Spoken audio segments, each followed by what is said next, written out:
now joined by part of the main event from Abu Dhabi this weekend. Brian Orutega takes on 정찬성, the Korean Zombie. Brian, it has come out in, the last, 24, 36 hours that Dana White says this is the #1 contender fight in the featherweight division. What does it mean to you to have that affirmation going into fight week that that's what's at stake here? It feels good, right? Every fighter obviously always wants to fight for the belt. So the fact that this is a title contention fight, it has a good feel to it. It gives you more motivation to want to even push further in this fight and make sure you succeed. And it feels great, bro. I'm not trying to let the pressure of it get to me also, but I also feel free from before, right? From like self-loss and everything. So right now I'm trying to I'm finding a good balance of like having it motivate me in a positive way and not affect me in a negative way. Normally when guys don't have activity in the sport, they kind of get lost in the shuffle, especially in a division as deep as featherweight. But it feels like you've always been in that #1 contender conversation since the loss to Max. Why do you think it is that you've been able to be right on the doorstep and not really leave that conversation? I don't know, man. I have no idea, I have no idea, man. I'm just doing my thing. I took a break, I figured probably they'd take me down the rankings a bit or whatever, and I still stayed at the top and then managed to, come back and still fight a top opponent, The UFC also knows that I'm not a guy that's going to take easy fights. You know what I'm saying? Like, when I go in there, my last fight was I fought it feeling very, but my performance and the heart that I had, the whole world saw what I'm made of, and they were like, "Damn, we want this guy at the top, and we want him fighting for us," Because I deliver good fights. Not one fight have I ever been in the UFC that's been boring. They've all been finishes, or even my own, it got finished, and the fans got a hell of a show. Like President Trump called Dana White and was like, "Yo, man, this fight was crazy." Like he was talking about it. They brought it up in the news and everything. So those are the kind of fights that I'm into and that I get into. So I feel like that's why I'm at the top. And along that same vein, the guy you're fighting, Korean Zombie, we haven't seen him go to the card since that absolute war against Leonard Garcia back in the WEC days. He's had 9 fights since, all of which were finishes one way or the other. What does it mean to you, or I guess how do you approach a fight when you know you're going up against somebody that's wired like you are, that is going to be on the front foot, and try to avoid the judges being necessary?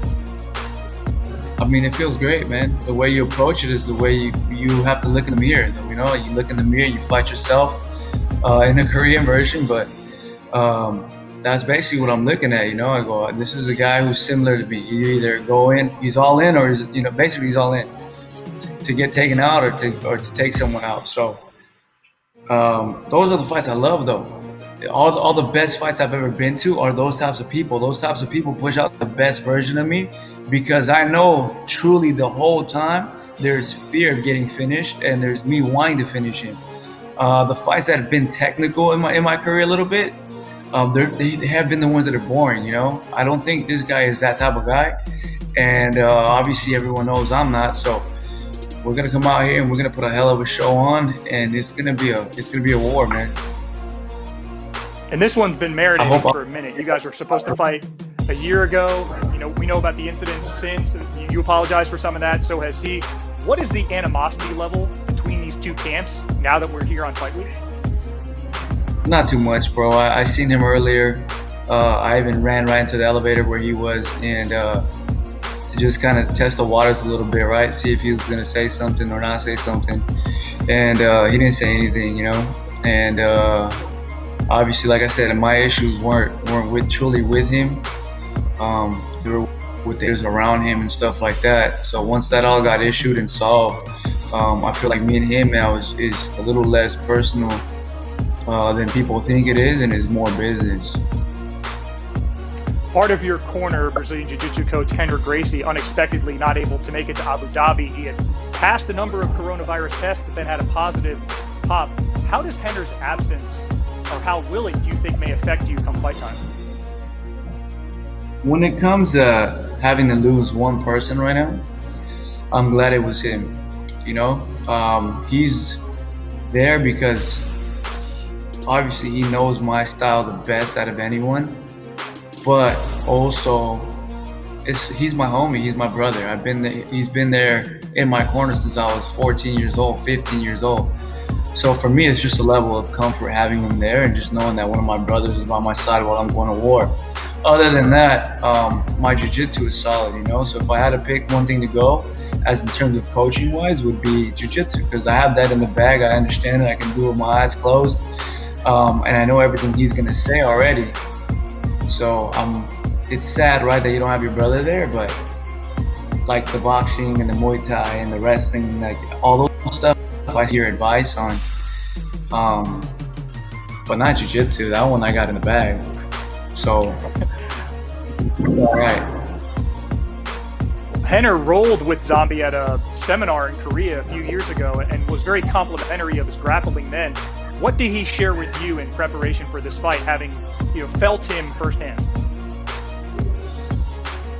I cannot talk about it, man. Yeah, I have to show it if it happens to go to the Saturday. But he gave me compliments. He said he's good. He's scrappy. He's solid.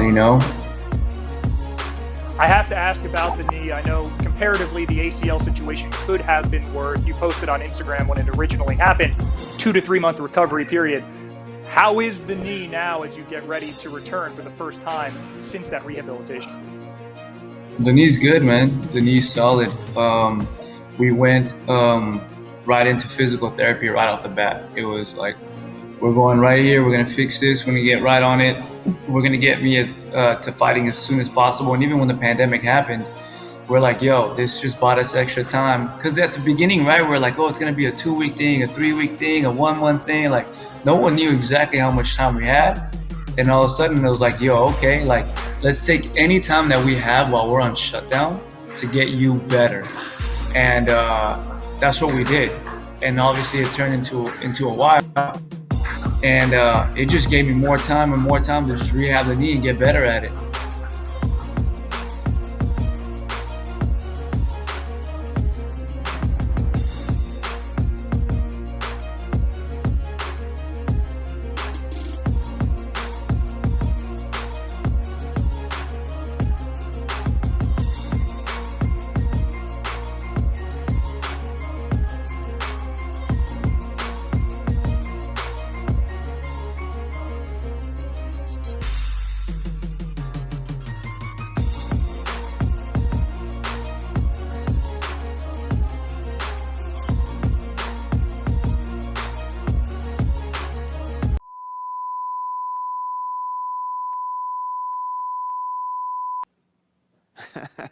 I don't give a